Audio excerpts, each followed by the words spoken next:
Você conhece a passagem do Evangelho segundo o Espiritismo que se chama O Homem de Bem, no qual fala sobre as características que as pessoas que aspiram à evolução devem buscar constantemente?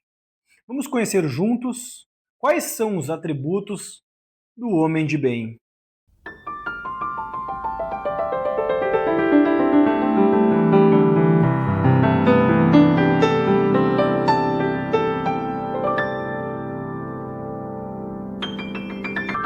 Bem-vindos ao canal Estudando o Espiritismo com Guilherme Santos. Fiquem à vontade para fazerem comentários, tragam as suas dúvidas. Mensalmente, farei um vídeo sobre as dúvidas comentadas. Façam contribuições ao assunto, sugiram temas para os novos vídeos. E destaco que esta é a segunda parte do vídeo sobre o assunto. Então, no vídeo anterior, eu dei início ao tema O Homem de Bem, mas para não ficar muito grande, eu resolvi dividir ele em dois. Então, aqueles que não viram a primeira parte, recomendo que assistam ela também, por mais que as duas sejam independentes. Quem está vendo agora e não viu a primeira parte, não há problema, né? Há reflexões para a vida e aprendizado nas duas partes individualmente. Mas fica a sugestão também de assistirem, né, a primeira parte, aqueles que ainda não viram. Então, seguindo ao tema, o homem de bem. Esta passagem se encontra no livro O Evangelho segundo o Espiritismo, no capítulo 17, que fala sobre sede perfeitos. Então lá existe uma passagem chamada O Homem de Bem. Nós vamos falar sobre algumas partes dessa passagem e a minha reflexão sobre elas. É claro que serão as partes que não foram abordadas no primeiro vídeo. Então, continuando, né, a primeira parte que eu trago aqui, ele fala que o homem de bem vê todos os seres como iguais, sem diferença de tratamento.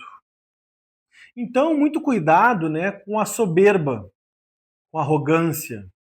Todos têm algo a nos ensinar. Nós devemos ser humildes e compreender que não é porque nós aprendemos muito, ou estudamos muito, ou sabemos muito sobre um assunto, que nós não podemos aprender algo com outra pessoa, porque julgamos que aquela pessoa é inferior no quesito de conhecimento ou de prática naquele assunto.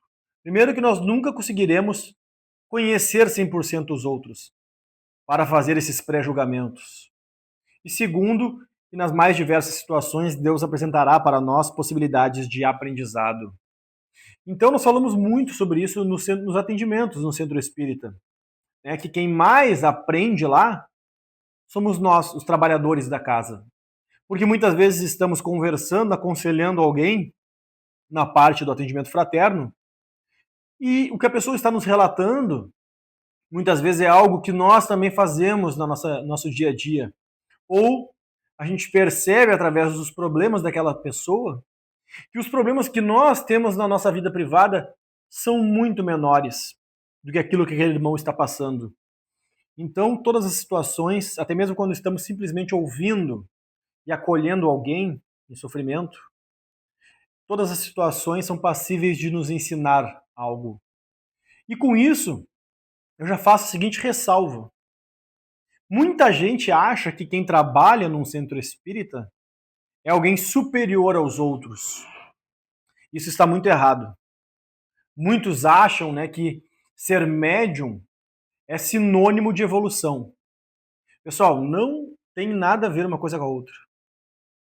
O fato da pessoa possuir a mediunidade não possui correlação com o grau de evolução moral dela. Mediunidade é uma condição orgânica, que a maior parte das pessoas vem. Alguns já vêm com essa mediunidade aflorada, outros podem a desenvolver através do estudo da prática. Mas o fato da pessoa ser médium não significa que ela seja evoluída. Várias pessoas comentam comigo, né? Ah, tu é médium? Sim. Ah, não, pessoa evoluída. Não, não existe essa situação. E nós temos os maiores exemplos. Né? Dentro da doutrina espírita, por exemplo, tivemos o caso, né, do João de Deus. O que o João de Deus fazia de cirurgias e procedimentos, né, extremamente invasivos, e a pessoa não sentia dor nenhuma e era muitas vezes curada, né? Aquilo lá era mediunidade, não era charlatanismo. Mas ele não era uma pessoa evoluída, né? Pelos casos que ocorreram e tudo mais, que ficaram comprovados, né? Então, o próprio foi me questionado já algumas vezes sobre isso também, né? Sobre, mas como assim a pessoa não ser evoluída e possuir uma mediunidade? Pessoal, o espírito que opera através de um médium, para realizar, por exemplo, procedimentos cirúrgicos, né, essa mediunidade de cura, o espírito precisa ter conhecimento. E aqueles que não viram ainda, eu recomendo, né? Eu gravei um vídeo falando sobre a escala espírita. E lá a gente vê que o espírito ele progride na escala de acordo com a sua evolução moral. É claro que espíritos muito evoluídos terão também o conhecimento, mas a moral é que define o grau de evolução do espírito. Então haverão espíritos que são pouco evoluídos moralmente, mas que possuem um grande conhecimento técnico, porque foram, por exemplo, médicos durante a sua existência, chegaram no plano espiritual e se aperfeiçoaram na medicina espiritual, mesmo, né, que não sejam para os melhores fins. E acabam se juntando com médiums que também têm interesses que não são os melhores e realizam procedimentos que acabam curando as pessoas, mas acabam obtendo, né, ilícitos ou vantagens em cima disso. E as pessoas acabam percebendo, não, mas é uma pessoa evoluída. Não, né, não é uma pessoa evoluída. E até mesmo a cura que é realizada lá, e eu sei que é muito difícil para alguns aceitarem e compreenderem isso, mas pessoal, quando nós analisamos a doutrina a fundo, né, estudamos os casos, a gente percebe que a cura nem sempre é o essencial no momento. Se nós estamos passando por um problema de saúde, por exemplo, a pessoa pode ir às vezes num centro espírita sério e não ser realizada a cura nela. E ela vai num outro local em que, né, se realiza atividades escusas ou se busca, né, enriquecer, se busca atender interesses privados. Não, mas naquele local eles tiraram a minha dor que eu estava sentindo. Então aquele local é muito bom. Não, naquele momento não era para você ter a sua dor atenuada. Porque por condutas erradas você desenvolve aquela dor. Por exemplo, a pessoa vai lá e desenvolve um problema pulmonar porque está fumando cigarro, né? Ou está cultivando o ódio e a inveja para com os outros. Nós vamos ver mais à frente nesse vídeo que esse tipo de sentimentos negativos vão refletir no nosso corpo físico como doenças. Então, a pessoa desenvolve um problema, aquela doença, aquele problema que ela desenvolveu, é uma forma que Deus está fornecendo para ela de aprendizado, é uma oportunidade de reflexão sobre a sua conduta. E eu comentei no vídeo anterior sobre isso também, de que muitas pessoas relatam que transformaram a sua vida após o surgimento de uma doença ou de um problema grave. A partir dali, a pessoa buscou a sua fé, buscou mudar os seus hábitos. Né? A pessoa passa por um problema grave de saúde e fala assim, não, eu preciso mudar meus hábitos, não está bom. Então, tu vai num local que não é o mais adequado, não, realizaram a cura, tiraram a minha dor. E aí tu volta a ter as mesmas condutas. Não era o momento para tu ser curado ainda. E aí tu volta a ter as mesmas condutas erradas, deletérias, que te prejudicam, e esse problema vai vir mais à frente muito mais grave. Você não teve a melhora na evolução de quem você é, na evolução do ser. Então percebam o quão complexo é. Eu entendo que a pessoa, quando está em sofrimento, ela quer buscar a cura, né, a qualquer custo. Não, eu quero que saia essa dor de perto de mim, do meu corpo. Mas devemos tentar olhar mais à frente e entender que as dores são oportunidades de aprendizado que Deus concede para nós. Se for chegado o momento adequado, sim, a pessoa pode ser curada. Existe, claro, muitos atendimentos, né, da mediunidade de cura que realizam, né, tratamentos, né, incríveis e corretos. Mas muitos locais haverão médiums que não estão equilibrados, que estarão em correlação com espíritos que também não são evoluídos, mas possuem conhecimento técnico, e irão realizar procedimentos em troca de algum benefício. Então, muito cuidado quanto a isso, né? A mediunidade, ela não é sinônimo de evolução. Ela é uma ferramenta que aquela pessoa recebeu para o seu progresso. Assim como outros vão receber, por exemplo, a riqueza. Ou seja, foi dado muito a essa pessoa. será cobrado muito dela, mas ela tem muitas condições, então, de ajudar muita gente que passa por situações complicadas, financeiras, né? Pela fome e tudo mais. Então, são ferramentas. A mediunidade nada mais é do que uma ferramenta que é uma faca de dois gumes. Se for bem utilizada, levará a um grande progresso do médium. Se for mal utilizada, levará a uma grave, né, dívida para com Deus a ser paga mais à frente. Então, muito cuidado quanto a isso. Né? E eu vejo também um erro de muitos médiuns afirmando que sempre sabem o que os outros sentem, se estão mentindo ou não. Então eu vejo, né, nas redes sociais as pessoas, é complicado ser médium, né, porque a gente sempre sabe o que os outros estão pensando, a gente sempre sabe quando estão mentindo para nós. Pessoal, vocês acham que é assim mesmo que funciona? Vocês acham que uma pessoa é capaz de sempre saber o que o outro está pensando, sentindo e quando está mentindo? Meu irmão, me desculpe, as pessoas que afirmam isso não possuem conhecimento sobre o que é mediunidade. Não possuem conhecimento sobre a energia que permeia uma pessoa, sobre os espíritos que permeiam uma pessoa. Então não é o médium que decide o que ele enxerga e o que ele sente. Ele vai enxergar e sentir até um certo nível. Então o próprio Chico Xavier, o Divaldo Franco, que eram, né, espíritos evoluídos moralmente, caíram em certos enganos. Né? Quem for ler o livro sobre eles, ou for ver o próximo filme, nos mostra lá, né? Eles já nos destacaram isso. Em algum momento, né, eles foram ludibriados por algum espírito de grande conhecimento. Claro que logo voltaram ao caminho correto por serem espíritos evoluídos e estarem bem amparados, mas agora nós, pessoas normais, quando a pessoa, através da mediunidade, ela fica sempre acreditando que ela sabe quando o outro está errado, meu irmão, neste momento você pode estar sendo vítima de um espírito com grande conhecimento de manipulação da energia que está próximo daquela pessoa e faz tu achar que tu sabe. Não, eu tô sentindo uma energia pesada aqui, então essa pessoa está mentindo. Não, pode ser a energia pesada do espírito que está próximo dela. Pode ser que o espírito naquele momento tenha manipulado a energia para fazer tu sentir isso. Então sejam humildes em reconhecer, olha, está muito além das nossas capacidades acreditar que nós podemos saber o que os outros sentem, quando os outros estão falando a verdade ou não. Essas coisas pertencem a Deus, pertencem aos espíritos evoluídos. Então desenvolvam mais a humildade e menos, né, a arrogância de achar que por ser médium nós sempre saberemos como os outros estão se sentindo, o que estão pensando e coisas do tipo. Muito cuidado quanto a isso. E a mesma situação para outras religiões e outras crenças. Ser uma autoridade religiosa não te outorga nenhum tipo de evolução automática. Não é porque eu sou um trabalhador do centro espírita, não é porque eu sou uma autoridade lá, né, no meu templo, no lugar que eu pratico um culto, eu sou um representante, falo sobre Deus, não, então por isso eu sou alguém mais evoluído. Não é assim que funciona.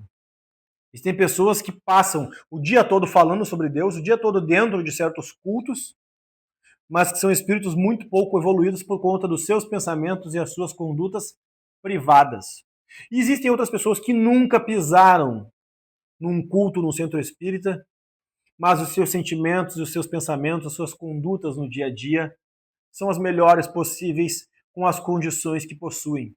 E essas pessoas são muito mais evoluídas. Então entendam essa diferenciação, é importante nós compreendermos isso. Né? Evolução não se ganha, evolução se conquista, passo a passo, dia após dia, com esforço. Né? Então o que a gente deve aumentar é o nosso senso de responsabilidade com as nossas condutas, quando possuímos a mediunidade.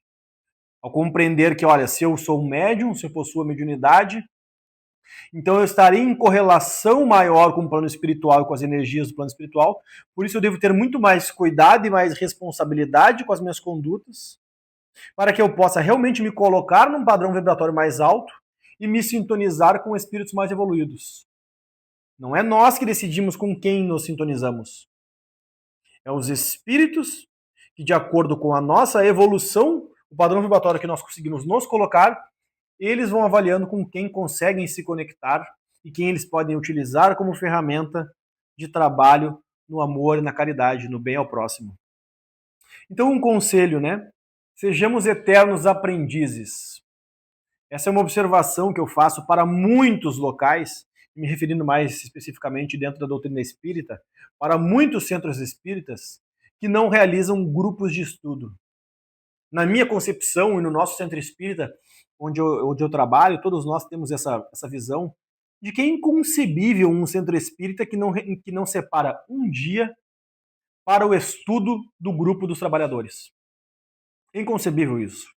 Eu já citei no vídeo anterior, né, o Allan Kardec nos traz como os principais ensinamentos da nossa doutrina espíritas, amai-vos, eis o primeiro ensinamento. Instruí-vos, eis o segundo. Percebam, ele não fala assim, trabalhem. Não, instruí-vos. Busquem o conhecimento sempre. Amem o próximo, então divulguem o amor, pratiquem o amor, mas busquem a instrução, o conhecimento. Então todo centro espírita que se preze por seguir os bons princípios e as boas condutas deve fazer um estudo. E nós temos trabalhadores ali no nosso centro espírita, por exemplo, que trabalham e participam de grupos de estudos há mais de 20 anos. E a pessoa está lá, realizando os dias de trabalho, atendimento, e indo no dia de estudo, realizar um estudo do Livro dos Espíritos, o livro mais básico, o primeiro livro, né, do Pentateuco, né, da doutrina espírita. A pessoa já estudou 10, 15, 20 vezes isso, mas ela tem a humildade de reconhecer, olha, eu sempre posso aprender mais um pouco sobre isso. Sempre posso me aprimorar ouvindo a opinião e a visão dos outros sobre algo que eu já estudei em outro grupo de estudo ou sozinho. Então perceba a humildade em reconhecer de sermos, né, eternos aprendizes. E é por isso que o nome do meu canal é Estudando o Espiritismo com Guilherme Santos. É estudando junto comigo. Eu não estou aqui, né, não é Guilherme Santos palestrando para os outros. Não estou aqui eu levando um conhecimento, né, absoluto que eu possuo, não. A minha ideia é que este canal seja nós todos estudando juntos. Por isso, uma das primeiras coisas que eu falo em cada vídeo é: contribuam, comentem o que vocês acharam sobre o vídeo. Se tem alguma dúvida, traga essa dúvida. Com certeza será um questionamento de outras pessoas também. E a partir deste questionamento eu vou refletir sobre algo e vou trazer mais alguma informação nos vídeos sobre dúvidas. Então vamos, né, dividindo o conhecimento, divulgando este conhecimento.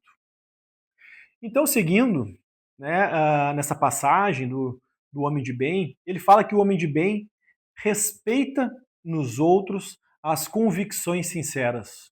Então, pessoal, entendam, nunca haverá uma situação de todos concordarem conosco.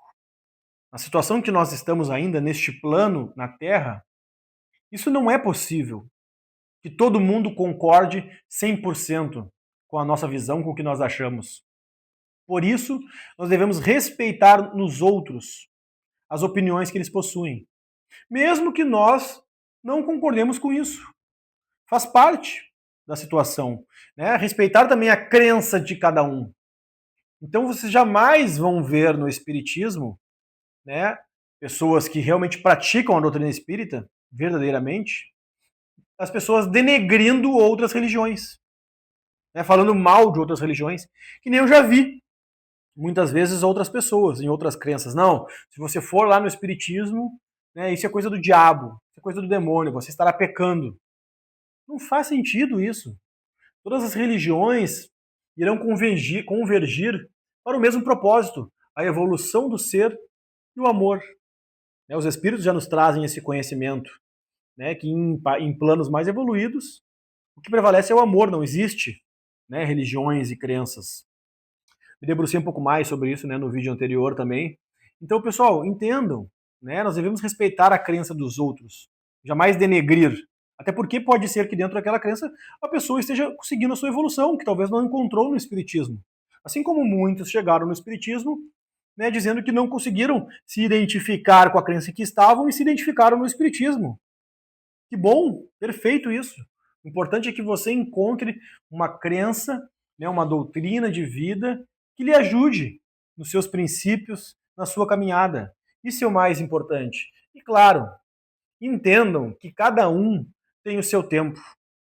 Não queiram obrigar a pessoa ao lado, né, a ir no local onde você frequenta. Não, mas eu estou indo no Espiritismo, lá no Centro Espírita, e é muito bom, eu quero levar a força lá, o meu marido, a minha esposa, os meus filhos. Olha, se não é o momento para a pessoa ainda, Tranquilo, sem problema, siga cultuando a sua crença. Quando chegar o momento adequado, essa pessoa vai buscar, né, dentro dos seus interesses. Já atendi várias pessoas do centro espírita que acabam comentando sobre isso, né? Bah, eu tô me sentindo muito bem aqui, mas meu companheiro, minha companheira não quer vir comigo e tal. Não tem problema. Através da tua transformação, né, que tu tá obtendo aqui dentro, a outra pessoa vai ver. Ah, mas peraí. Ah, mas ele ou ela, ele tá melhor, ele tá se transformando, ele tá uma pessoa mais paciente, ele tá uma pessoa mais respeitosa, mais companheira. O que que tá fazendo essa pessoa se tornar alguém melhor? Ah, mas será que é a ida dela no centro espírita lá? Não. Então eu vou lá dar uma olhada também o que que é isso. Então percebam, o maior convite que nós podemos fazer para convencer alguém que nós desejamos convencer de algo é a nossa própria transformação. Esse é o maior efeito possível. O nosso exemplo irá fazer com que aquela pessoa busque também a sua transformação. Então ele fala também na passagem, né, que o homem de bem não guarda ódio, não guarda rancor e nem desejo de vingança. Então nós devemos entender que todos nós erramos. Jesus já fala, né, quem nunca errou que atire a primeira pedra. Quem nunca pecou que atire a primeira pedra. Ou seja, nós não sabemos o quanto nós erramos no passado, muito menos nós sabemos o quanto ainda erraremos no futuro. Portanto, aqueles que lhe fizeram o mal, não guardem rancor para com essa pessoa. Aquela pessoa irá pagar, inevitavelmente. A justiça divina é perfeita. Todos que praticam o mal, né, todos que plantam, irão colher. Mas você deve buscar o perdão para se libertar. O perdão que você concede ao outro, na verdade, é para você mesmo, para que você se liberte desse sentimento. E o outro irá lidar, né, com os sentimentos que ele nutre. Então, o Divaldo Franco, né, ele já tem um vídeo dele, né, falando sobre isso. Que muitas das doenças que hoje a ciência ainda não consegue compreender 100%, né, de onde se originaram, elas são justamente oriundas de sentimentos pesados cultivados com o passar do tempo. Isso vai refletir no nosso corpo físico, esses sentimentos pesados que nós mantemos. E eu digo, a ciência já está chegando nisso. Ainda não é uma verdade absoluta na ciência. Na verdade, uma verdade absoluta é muito difícil, né? Mas não é um senso comum na ciência ainda. Mas já existem grandes estudos sobre isso. Eu comentei um pouco no vídeo passado também que eu fiz, né, uma pós-graduação em psicologia positiva, ciência do bem-estar e da autorrealização. E nessa pós-graduação eu fiz o meu TCC com base no seguinte tema: os benefícios da espiritualidade para a saúde mental. E lá eu trago vários exemplos científicos sobre isso que eu estou falando. Por exemplo, existe um médico chamado Álvaro Avezum Júnior. Ele é o antigo diretor da Sociedade de Cardiologia de São Paulo, professor da USP, né? E numa matéria, a BBC News em 2021, ele fala, né, sobre a questão do ódio e dos sentimentos ruins sendo cultivados por muito tempo.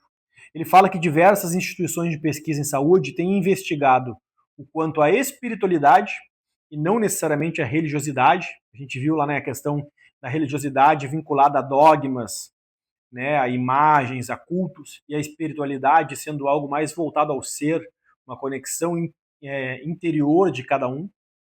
Então ele fala, né, o quanto a espiritualidade do paciente auxilia na cura de doenças físicas e psíquicas, que podem ser agravadas a partir de sentimentos ruins e pensamentos destrutivos. Então o professor, né, ele afirma que centros de pesquisa nos Estados Unidos, no Canadá, no Reino Unido, na Alemanha, afirmam que há um conjunto de evidências que indicam que diversas expressões da espiritualidade têm um impacto significativo na saúde e no bem-estar, estando associado a menores índices de internações e uso de medicamentos. Então percebam, né, estudos, cientistas do mundo afora descobrindo, né, através de medições científicas, essa correlação entre a espiritualidade e os índices de saúde dos indivíduos. E o professor Avezum ainda fala, né, que quem tem menos disposição ao perdão está mais disponível a enfrentar enfermidades coronárias, ou seja, problemas de coração. Ele fala que a raiva acumulada pode levar a diabetes.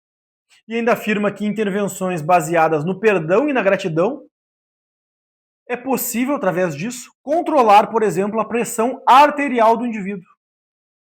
Mas ele fala, olha, não um perdão condicional, que mantém ressentimento, e sim um perdão emocional, que muda o que se sente em relação ao agressor.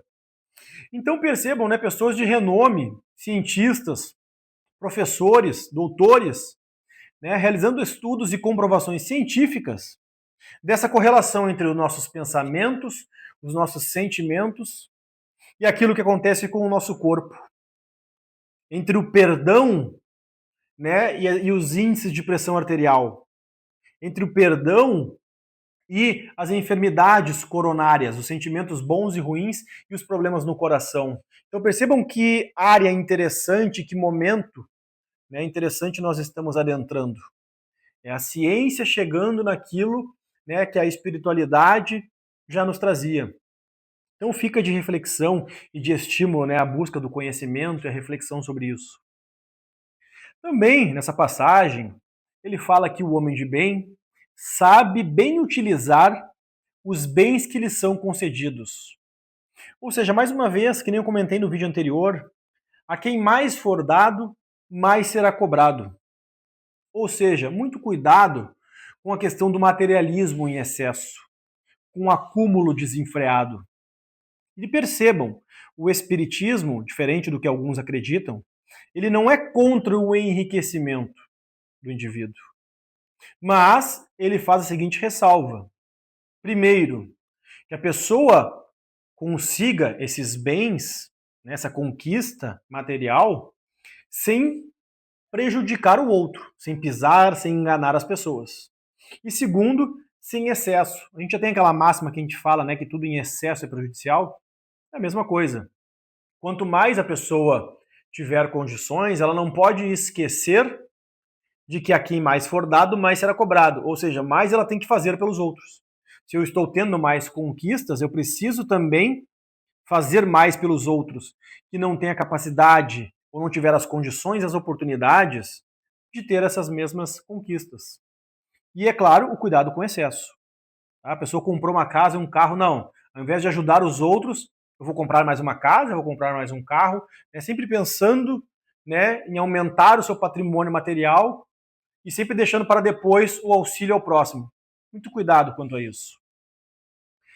E ele fala também que o homem de bem, ele utiliza o poder que tem sobre os outros para auxiliá-los e elevar a sua moral.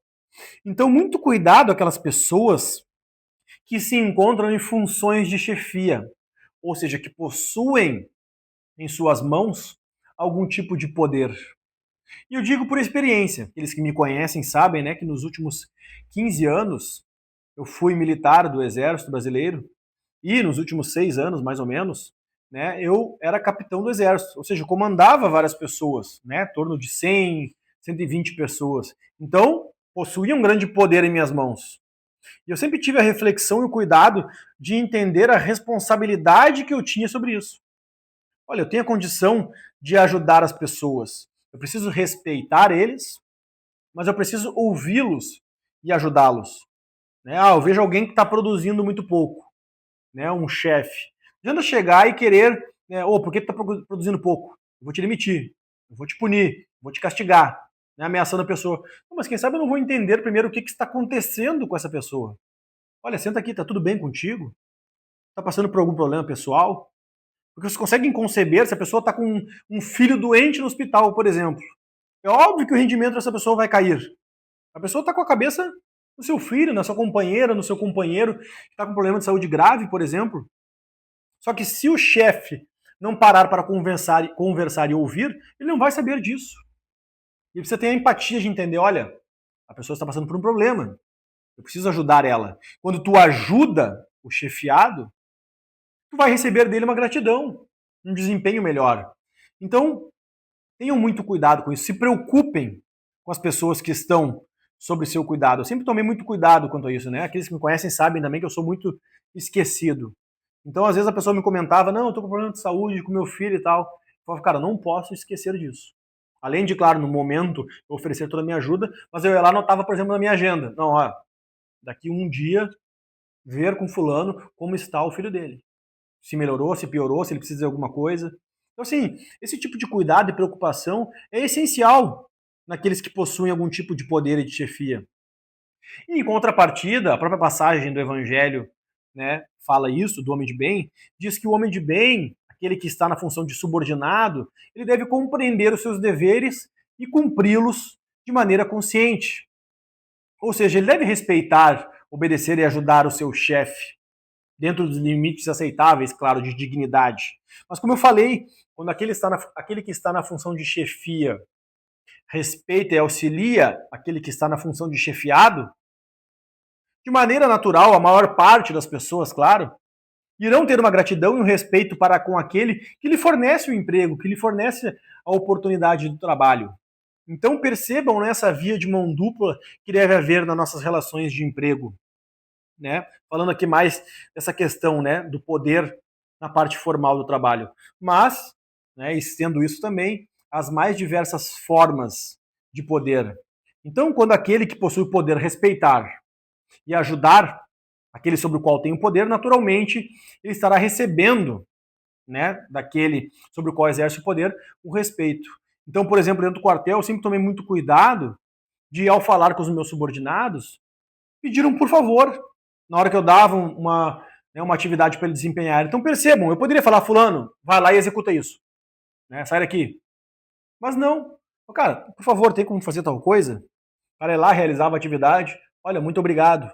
Então percebam, muitas vezes não vai existir a necessidade do respeito.